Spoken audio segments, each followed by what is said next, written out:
Bien-aimés dans le Seigneur, nous voici encore dans notre culte d'études bibliques de ce mercredi.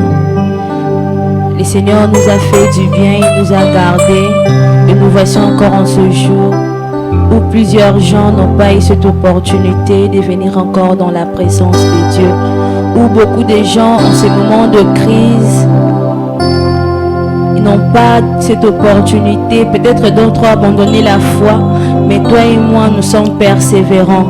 Nous venons encore dans la présence des dieux.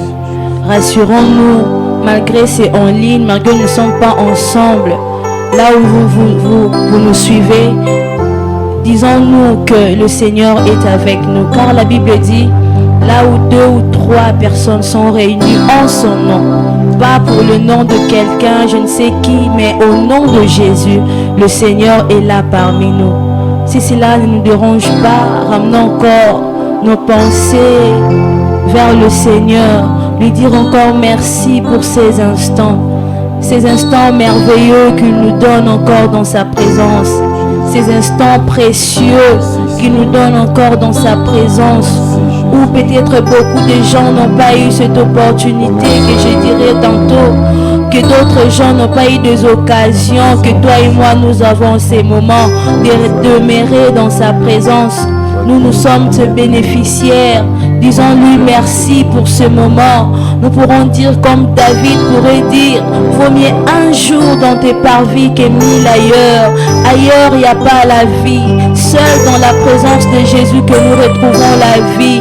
Seul Jésus dans nos vies nous fait du bien. En ce moment, prions. Disons encore merci au Seigneur. Ne manque pas de mots pendant ce moment si précieux. Ne manque pas quoi à dire devant ton Seigneur. Il est là parmi nous.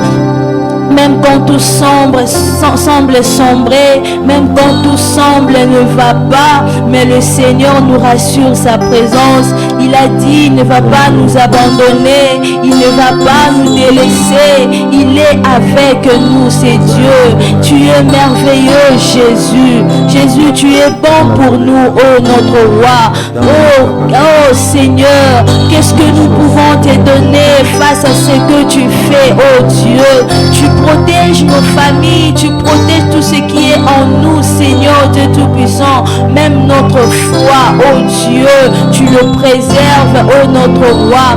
Qui est semblable à toi, Jésus? Père, qui est comparable à toi, oh notre roi? Tu es notre seul secours, tu es notre seul refuge, oh Père. Qui est comme toi? Qui est comme toi, notre Dieu bien-aimé? Parle encore au Seigneur.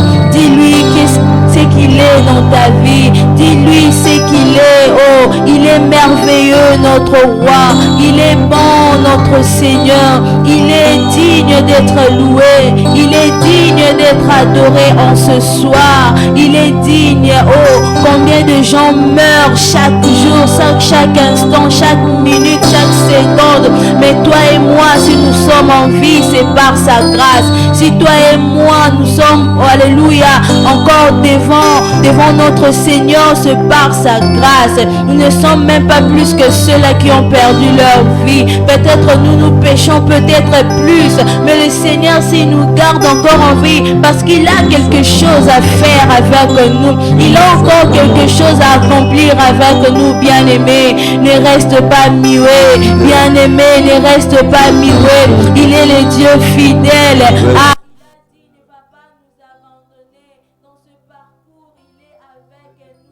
Emmanuel est avec nous. Dans notre parcours sur cette terre, il est avec nous. Qui est corona ou pas, l'Éternel est avec nous. Il nous rassure, il rassure nos lendemains. Il est l'Éternel Dieu puissant. Il est l'Éternel Dieu des armées. S'il n'a pas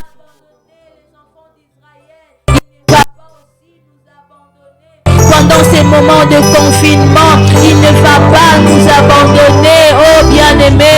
Il suffit de croire, il suffit de croire,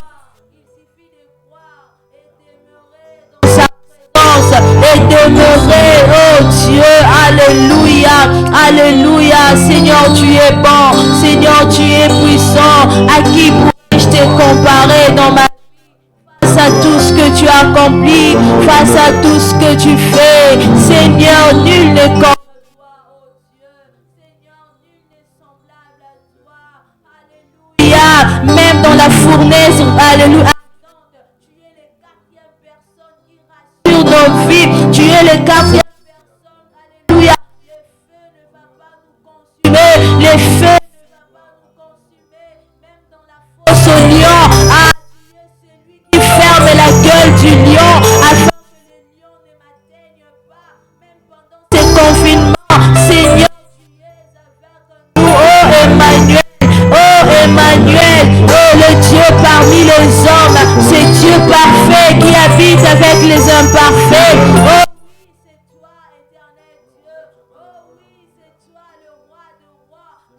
n'abandonne pas, toi qui ne délaisse pas. Oh, même dans la fosse au lion, tu y es, même dans la prison, tu y es, Seigneur Dieu. Tu y es partout, le Dieu omniscient, le Dieu omniprésent.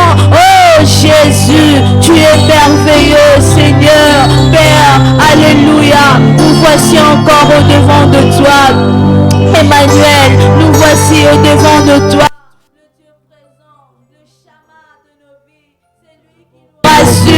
Alléluia, c'est lui qui nous fait du bien. Et Baba Rocher, merci ô éternel Dieu des armées. Ah, tu es digne d'être élevé en ce jour. Tu es digne d'être élevé en ce jour, Seigneur. Tu es digne d'être adoré. Reçois encore notre adoration de ce soir. Reçois encore ces cœurs qui montent encore vers ton trône, Jésus. Reçois encore ce cœur, oh Dieu, qui dit sans toi ma vie n'est rien, qui dit sans toi ma vie ne valent rien. Seigneur, nous voici au devant de toi. Jésus, tu es merveilleux. Jésus, tu es puissant. Jésus, tu es glorieux. Tu es notre Père. Ah, c'est lui qui est, qui était et qui sera. Alléluia. C'est lui qui n'a ni l'ombre de changement. Ah, c'est lui qui ne change jamais, ni ombre de variation. C'est toi, Seigneur Dieu, qui est maladie ou pas. Toi, tu ne changes pas. Tu es sur ton trône. Tu demeures à jamais, oh Seigneur. Tu demeures l'éternel Dieu des armées. Aucun événement ne peut te destituer de ton trône, Seigneur. Aucune maladie ne peut te destituer. Tu restes Dieu. Tu restes Dieu pour l'éternité, Seigneur. Tu restes Dieu. Alléluia. Pour l'éternité, tu es notre Dieu. Nul n'est semblable à toi. Nul n'est comparable à toi. À qui pourrais-je te comparer? Ni dans les cieux, ni sur la terre, ni sous la terre. Tu restes Dieu. Ah, la Bible dit, tu as reçu le nom qui est au-dessus de tout nom. Alléluia, devant lequel tout genou fléchit et toute langue confesse que tu es Dieu. Dans les cieux, sur la terre, personne n'est comme toi. Personne ne peut se comparer à toi. Oh Jésus, sois loué. Jésus, sois élevé. Jésus, sois exalté. Alléluia, alléluia. Jésus, béni sois-tu. Gloire à ton nom, oh notre Dieu. Tu es celui qui nous fait du bien. Quand je regarde ma vie, quand je regarde ce moment, je dis que sans toi, il n'y a point d'espoir. Sans toi, il n'y a point de vie. Et Jésus, tu es notre espérance. Tu es notre espérance. Car je me dis, Christ en moi, l'espérance de la gloire. Christ en moi, l'espérance de la gloire. Oui, Seigneur, moi je crois, oh mon Dieu. Alléluia, alléluia. Je ne crains pas la mort. Je ne crains pas quoi que ce soit. Alléluia. Mais moi, mon âme t'adore. Mon âme t'adore. Oh Dieu, au nom de Jésus, au nom de Jésus, Père, sois loué Jésus. Béni sois-tu, ô Père, béni sois-tu, ô Roi de rois. Tu es l'éternel Dieu des armées. Hey, alléluia. À qui pourrais-je te comparer, Emmanuel? À qui pourrais-je te comparer, Seigneur Dieu? Tu es puissant, tu es puissant. Alléluia. Merci Jésus. Merci pour tout ce que tu fais. Merci pour tout ce que tu accomplis. Éternel Dieu des armées. Alléluia. Merci Jésus. Nous te bénissons, Emmanuel. Nous te bénissons, Emmanuel. Oh Dieu puissant. Yahweh, sois loué, Jésus. Merci, Seigneur. Alléluia. Nous te bénissons, Seigneur. Nous te rendons grâce. Merci pour cette occasion favorable que tu nous accordes de nous retrouver pour notre culte de ce soir, de nous retrouver dans ta présence devant ton trône, Seigneur. Nous voulons, Seigneur, que tu puisses encore nous parler ce soir. Parle-nous, Seigneur. Prépare l'épouse en attendant les grands événements du son de la trompette que nous attendons tous. Au nom de Jésus-Christ, nous avons prié et demandé ainsi. Amen. Shalom. Partout où vous êtes, recevez les salutations de la paix, la shalom de Dieu dans vos maisons, dans le lieu où vous vous trouvez, dans des transports au bureau, je ne sais, réunis en famille quelque part. Que la faveur, la grâce, la guérison, les bénédictions de Dieu soient votre partage dans le nom de Jésus. Seigneur, bénis ta parole. Tu as prévu de nous parler ce soir. Dispose nos cœurs à recevoir cette parole. Au nom de Jésus. Amen. Alors, il y a, je crois, pratiquement un mois de cela, et quelques jours que nous avions parlé au sujet de sa venue dans les airs. Et en parlant de sa venue dans les airs, dans notre deuxième point, nous avions dit qu'il revient dans les airs pour juger et récompenser ses disciples. Alors, il a plu au Seigneur que nous puissions prolonger ce que nous avions dit en ce jour-là, d'où notre thème de ce soir, les chrétiens et le tribunal de Christ.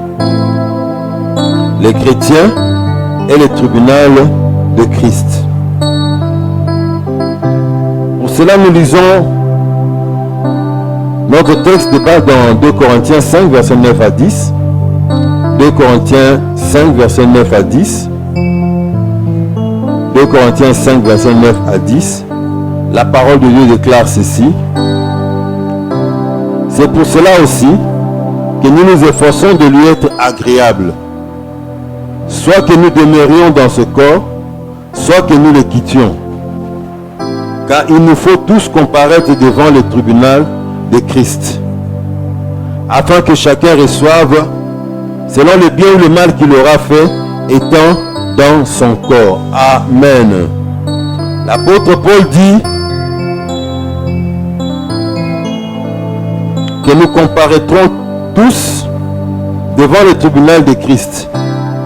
C'est la raison pour laquelle il s'efforce de lui être agréable aussi longtemps qu'il vit dans cette chair. Nous avions parlé de Jésus qui revient dans les airs pour juger et récompenser il y a quelques semaines de cela. Et nous avions dit qu'en toute raison de cette dernière, le Fils de Dieu venait pour juger et récompenser ses disciples. Et aujourd'hui, nous voulons aller un peu plus en détail par rapport à ce jugement et cette récompense. Alors, nous allons essentiellement dire sur quoi portera ce jugement. Ça nous prendra peut-être 2 séances aujourd'hui et la fois prochaine pour parler de ça. Pour vous donner encore une illustration de ce jugement, lisons dans 1 Corinthiens 3, versets 10 à 15. Nous avions d'abord noté 2 Corinthiens 5, versets 9 à 10. J'aimerais que nous puissions lire maintenant 1 Corinthiens 3, versets 10 à 15. La parole de Dieu nous dit ceci dans 1 Corinthiens 3, 10 à 15. Selon la grâce de Dieu qui m'a été donnée, j'ai posé les fondements comme un sage architecte. Et un autre bâtit dessus. mais que chacun prenne garde à la manière dont il bâtit dessus. Car personne ne peut poser un autre fondement que celui qui a été posé, savoir Jésus-Christ. Verset 12. Or, si quelqu'un bâtit sur ce fondement avec de l'or, de l'argent, des pierres précieuses, du bois et du foin, du chaume, l'œuvre de chacun sera manifestée, car le jour la fera connaître, parce qu'elle se révélera dans le feu, et le feu éprouvera ce qu'est l'œuvre de chacun. Si l'œuvre bâtie par quelqu'un sur le fondement subsiste, il recevra une récompense. Si l'œuvre de quelqu'un est consumée, il perdra sa récompense. Pour lui, il sera sauvé, mais comme au travers du feu. Amen. Le jugement du tribunal de Christ, je voudrais insister encore là-dessus, parce que par rapport à la doctrine du péché, beaucoup de chrétiens ont de flou dans leur esprit. Le tribunal de Christ ne concerne pas les péchés du chrétien. Les péchés du chrétien ont été punis, sanctionnés par Dieu au travers de la mort de Jésus à la croix. Il a porté nos péchés, il a pardonné nos péchés passés, il pardonne nos péchés présents, il pardonnera nos péchés futurs. Alléluia. Ce n'est pas une excuse pour que les chrétiens commencent à vivre sciemment dans les péchés. Non. Ce n'est pas pour justifier une vie de désordre dans les péchés. Mais c'est l'avantage que les chrétiens ont par rapport à celui qui n'a pas cru au Seigneur. Il a le pardon de ses péchés passés, présents et même le pardon de ses péchés futurs. Puisqu'il a ce pardon-là, ça lui garantit l'enlèvement. Mais quand nous serons enlevés, une fois auprès du Seigneur, il va distribuer des récompenses. Il va juger la manière dont nous serons comportés en tant que chrétiens durant la vie sur la terre. Alléluia. Alors, quels sont donc les points sur lesquels portera ce jugement? Premièrement, ce jugement portera sur la façon dont nous aurons traité les autres. Matthieu 10, 41 à 42. Matthieu 10, 41 à 42. La parole de Dieu déclare ceci. Celui qui reçoit un prophète en qualité de prophète recevra une récompense de prophète. Et celui qui reçoit un juste en qualité de juste recevra une récompense de juste. Et quiconque donnera un verre d'eau froide à l'un de ces petits parce qu'il est mon disciple, je vous le dis en vérité, il ne perdra point sa récompense. Alléluia. La manière dont nous aurons traité les autres. Les aurons-nous traités en toute justice, avec bonté, comme Dieu les aurait traités à notre place? Maman, tu es infirmière.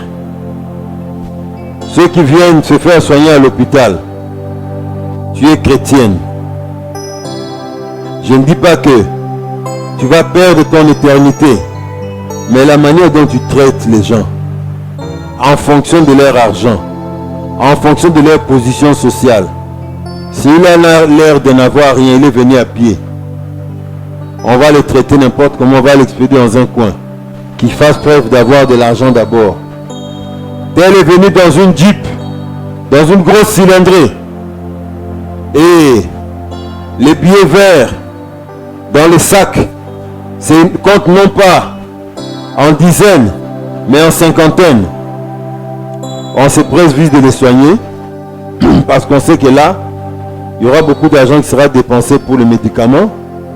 Et nous aussi, quand nous demanderons une main d'œuvre, quelque chose nous sera donné. Attention. Un jour, le Seigneur te le rappellera. Quand il sera sur le point de donner ta récompense. Hébreux 6:10 dit, Dieu n'est pas injuste pour oublier votre travail et l'amour que vous avez montré pour son nom, ayant rendu et rendant encore des services aux saints. Excusez-moi. Ayant rendu et rendant encore des services aux saints. Quand vous rendez des services aux saints, de tout votre cœur, avec amour, ça fera partie des critères pour la récompense que le Seigneur nous garde. Voyez-vous, ce sont des choses pour lesquelles il n'est pas question d'emblée de pécher ici. Il n'est pas question d'emblée d'avoir écarté, d'avoir mis de côté le Seigneur dans sa manière d'agir. La manière dont nous aurons traité les autres fera partie des critères pour notre jugement et notre récompense dans le tribunal de Christ. Je n'oublie jamais une histoire qu'on m'a racontée quand j'étais enfant. La fille d'un pasteur, son père avait l'habitude de recevoir des pasteurs qui venaient en séjour chez eux, qui venaient pour, quand ils étaient en séjour dans leur ville, qui venaient manger chez les pasteurs. Alors un jour, une délégation de missionnaires américains et d'autres pasteurs sont venus nombreux pour le déjeuner chez eux à la maison. La fille du pasteur qui devait les servir, là au village, à l'intérieur, souvent, c'est ce qu'on fait. On fait du café. Au lieu de mettre les mélanges de sucre libre à chacun, parce que peut-être il y a peu de sucre, on fait un dosage dans tous les cafés qu'on va servir aux invités. Alors la fille du pasteur a fait sciemment, pour se moquer des serviteurs de Dieu, elle a mis du sel dans le café. Oh! Apparemment, ce n'est peut-être un petit rien, mais les gens qui ont été offensés, leur cri est monté jusqu'au Seigneur. Nous avançons. Deuxième critère de jugement. Sur la gestion des talents, capacités et dons reçus du Seigneur. Sur la gestion des talents, capacités et dons reçus du Seigneur. Il y a un long texte, nous n'allons pas tout lire, mais dans Luc 19, 11 à 26, à la maison, vous pourrez aussi lire Matthieu 25, 14 à 29. Luc 19, 11 à 26. Ils écoutaient ces choses et Jésus ajouta une parabole parce qu'il était près de Jérusalem et qu'on croyait qu'à l'instant le royaume de Dieu allait paraître. Il dit donc, un homme de haute naissance s'en alla dans un pays lointain pour se faire investir de l'autorité royale et revenir ensuite. Il appela 10 de ses serviteurs, leur donna 10 000 et leur dit, faites-les valoir jusqu'à ce que je revienne. Mais ses concitoyens les haïssaient. Et ils envoyèrent une ambassade après lui pour dire, nous ne voulons pas que cet homme règne sur nous. Lorsqu'il fut de retour, après avoir été investi de l'autorité royale, il fit appeler auprès de lui les serviteurs auxquels il avait donné l'argent, afin de connaître comment chacun l'avait fait valoir. Le premier vint et dit, Seigneur, ta mine a rapporté 10 000. Et il lui dit, c'est bien, bon serviteur, parce que tu as été fidèle en peu de choses, je reçois le gouvernement de 10 villes. Le second vint et dit, Seigneur, ta mine a produit 5 000. Il lui dit, toi aussi sois établi sur 5 villes. Un autre vint et dit, Seigneur, voici ta mine que j'ai gardée dans un linge, car j'avais peur de toi, parce que tu es un homme sévère, tu prends ce que tu n'as pas déposé, et tu moissonnes ce que tu n'as pas sémé. Il lui dit, je te juge sur tes paroles. Méchant serviteur, tu savais que je suis un homme sévère, prenant ce que je n'ai pas déposé et moissonnant ce que je n'ai pas sémé. Pourquoi donc n'as-tu pas mis mon argent dans une banque afin qu'à mon retour, je le retirasse avec un intérêt? Puis il dit à ceux qui étaient là, ôtez-lui la mine et donnez-la à celui qui a les 10 000. Puis il lui dit, Seigneur, il a 10 000. Je vous le dis, on donnera à celui qui a, mais à celui qui n'a pas, on notera même ce qu'il a. Amen. Donc, bien aimé, parmi les critères de jugement pour notre récompense, il y aura aussi la gestion des talents, capacités et dons qu'on a reçus du Seigneur. Les talents, ce sont des qualités, les atouts naturels que nous avons. Mais les dons sont des dons que le Seigneur a mis en nous à partir du moment où nous l'avons reçu comme Seigneur et Sauveur. Dès que nous sommes sortis de la maternité céleste, Dieu dépose des dons en nous. Ainsi, je n'ai jamais donné raison et je ne donnerai jamais raison aux chrétiens qui disent que moi je ne sais pas ce que je peux faire dans la maison de Dieu. Je n'ai rien reçu. C'est faux. Chacun a reçu quelque chose et chacun doit être utile à quelque chose. Je vois beaucoup de chrétiens qui viennent dans la maison de Dieu. Eux, ils viennent uniquement pour écouter la parole de Dieu, recevoir, recevoir, encore recevoir et toujours recevoir. Ce jour-là, le Seigneur vous dira, à cause du fait que tu avais reçu des talents, tu avais des dons, tu ne l'as pas mis au service du Seigneur, au service de son œuvre, on va réduire ta récompense. Rappelez-vous, je ne sais pas si vous avez entendu cette histoire, ce témoignage, un témoignage vrai dans une ville, dans une église ici, dans notre pays, la RDC. Un pasteur était en train de prier,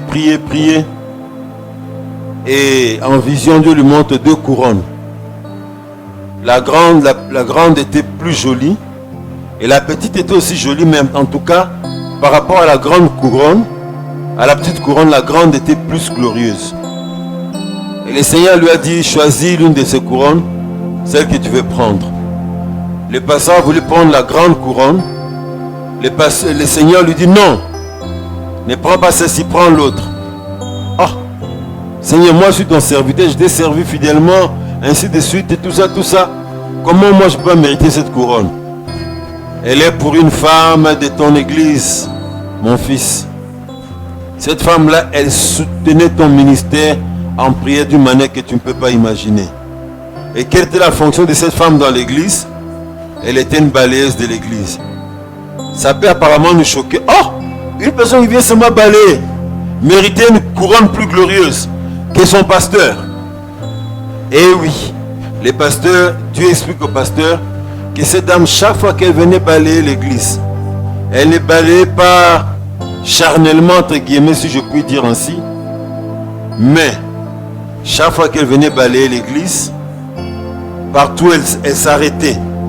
Après avoir balayé, essuyé les bancs d'une rangée, elle touchait à chaque endroit sur le banc. Celui qui se mettrait, Seigneur, que tu le bénisses, que tu le touches, sauve-le s'il n'est pas sauvé, bénis sa famille, ainsi de suite. Elle faisait ça chaque fois qu'elle venait pour balayer. Donc une balayeuse intercesseuse, une intercesseuse balayeuse. Le résultat est quoi? Le Seigneur a dit à son pasteur, la grande couronne, c'est pour cette femme-là. Je l'ai toujours dit, et je ne le dirai jamais assez. Toute tâche que tu fais dans la maison de Dieu, tout talent que tu mets au service du royaume de Dieu, ne le néglige pas.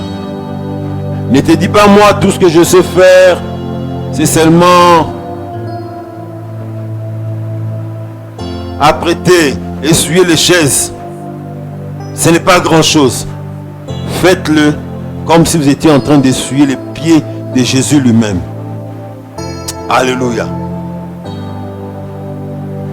Nous voyons dans ces récits ces hommes. Ils ont reçu des mines.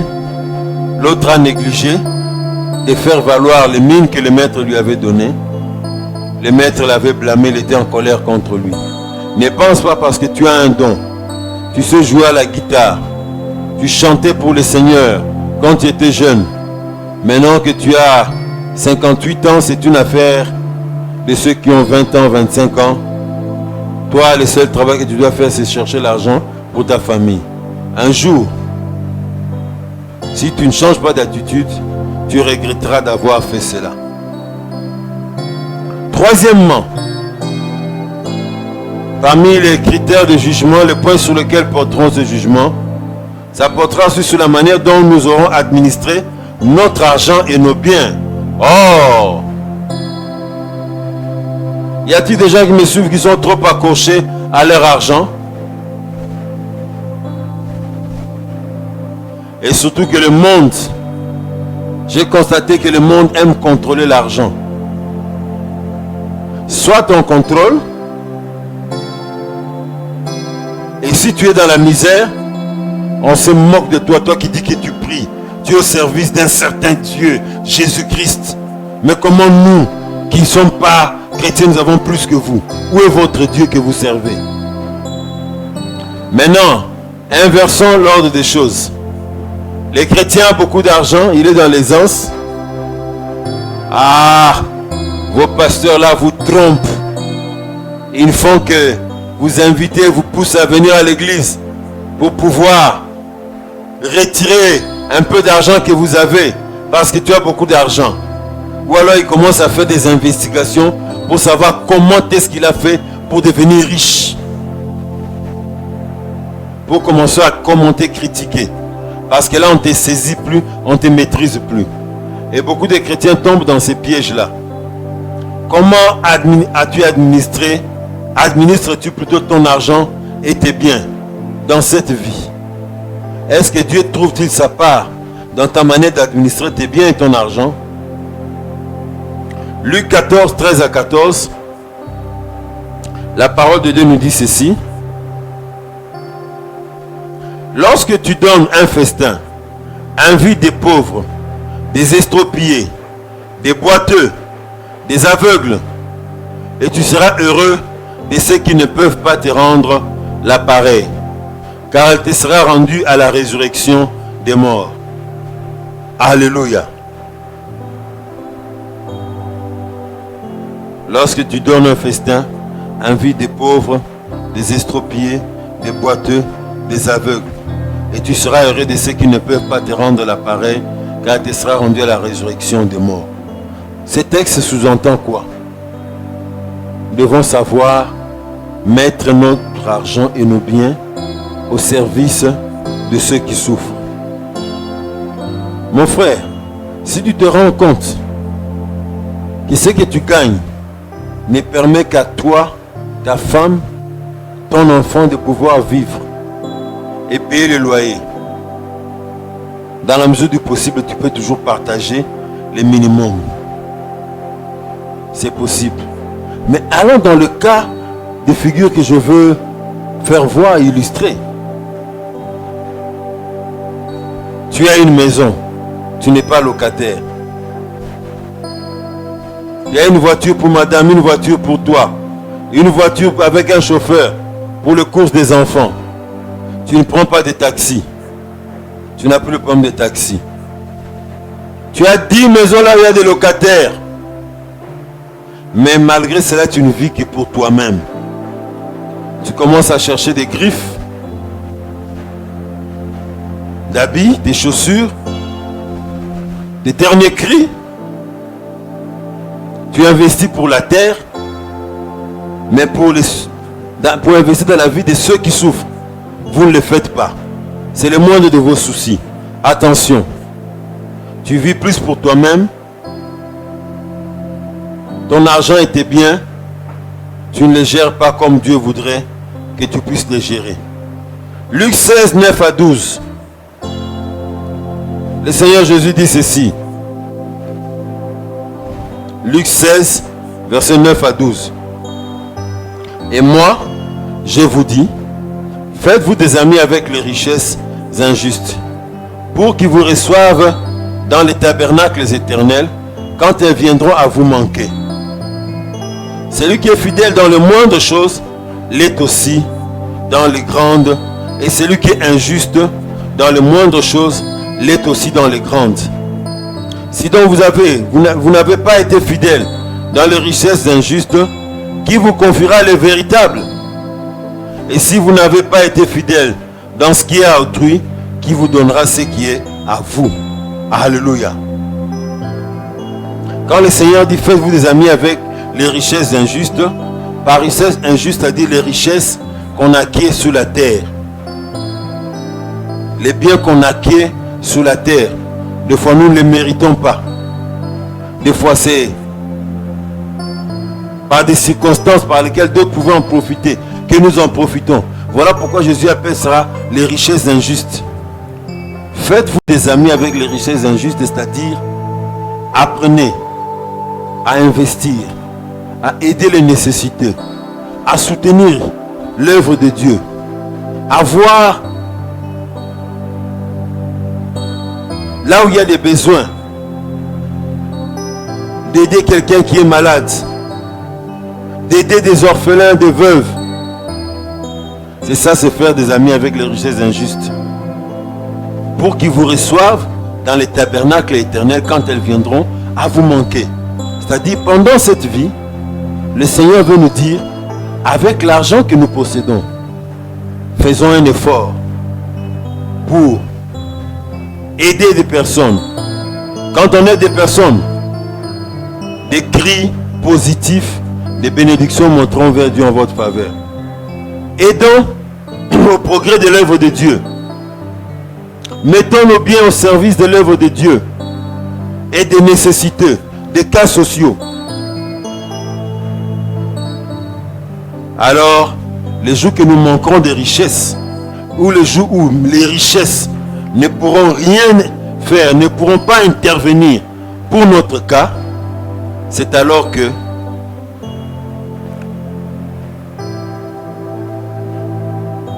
nous recevrons des récompenses dans la vie éternelle. Parce que, disons-nous, les biens de cette terre ne servent en rien au ciel. Je regrette des fois de voir des images. Quelqu'un qui était très riche, il a voulu qu'on lui fasse un grand sépulcre, qu'on fasse entrer sa Mercedes, sa Rolls-Royce, qu'on l'enterre avec une table coiffeuse, une coiffeuse de sa chambre, une télévision 40 pouces, de l'argent pour montrer qu'il était riche dans sa vie. Ça ne servirait plus à rien au ciel.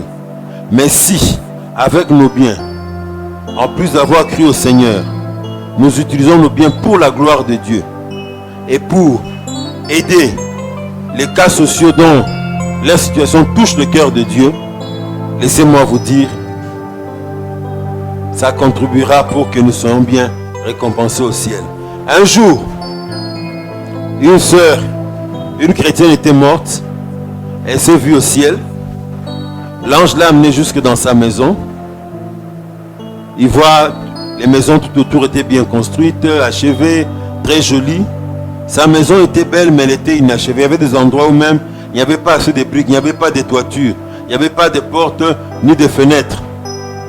Ah, la sœur s'est fâchée, mais pourquoi vous m'amenez vers une maison qui est inachevée comme ça? Dit, mais c'est ta maison? Moi, ma maison est inachevée. Dit, mais ma sœur, ici nous n'avons pas de matériaux pour construire vos maisons. C'est vous de la terre qui nous envoyez les matériaux pour construire. Si tu ne nous envoies pas de matériaux, nous ne pouvons pas construire plus que ce que tu ne nous envoies. Voilà pourquoi le Seigneur dit, faites-vous des amis avec les richesses injustes pour qu'ils vous reçoivent dans les tabernacles éternels quand elles viendront à vous manquer. Amen. Comment gères-tu tes biens, ton argent? Dieu trouve-t-il sa part là-dedans? Que Dieu te bénisse. Continue comme ça. Dans le tribunal du Christ, tu seras récompensé. Quatrièmement, pour finir, nous serons récompensés. Les critères de jugement se basera aussi sur la façon dont nous aurons supporté les épreuves et tribulations dans cette vie. Matthieu 5, 11 à 12. Heureux serez-vous lorsqu'on vous outragera, qu'on vous persécutera et qu'on dira faussement de toutes sortes de mal à cause de moi. Réjouissez-vous, soyez dans l'allégresse, parce que votre récompense sera grande dans les cieux. Car c'est ainsi qu'on a persécuté les prophètes qui ont été avant vous.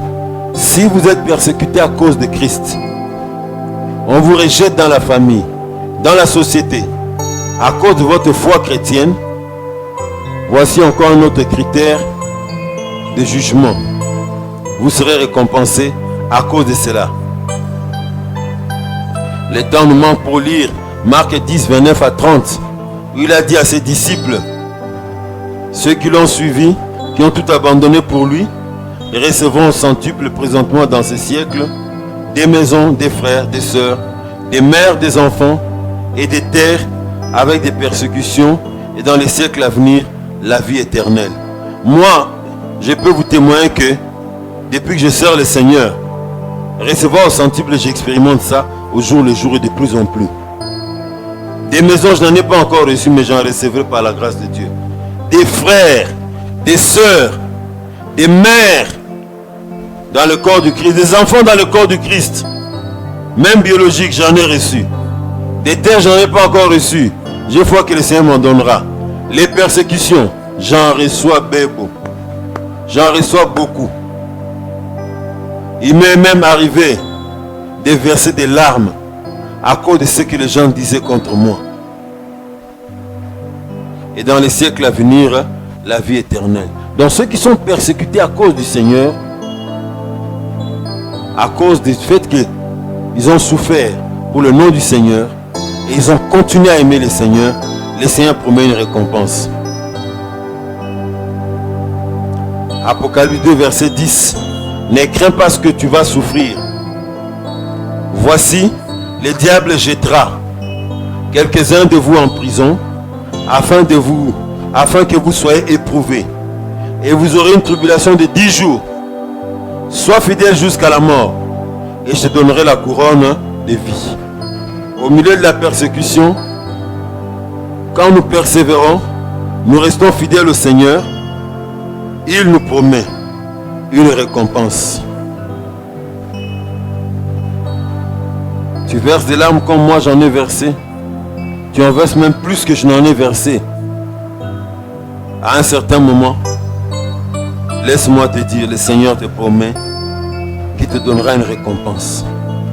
Alléluia. Nous allons poursuivre prochainement.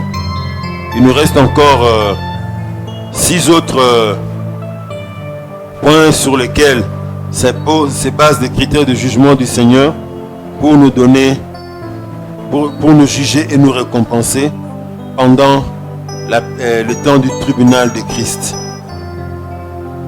J'attends vos questions, vos réactions, vos préoccupations. Vous qui avez été touchés par ce message, vous qui avez aimé ce moment, vous qui êtes bénis par nos programmes chaque fois que nous les diffusons en ligne. Dieu vous a touché, vous avez expérimenté un miracle, une guérison, un exaucement de prières spectaculaires.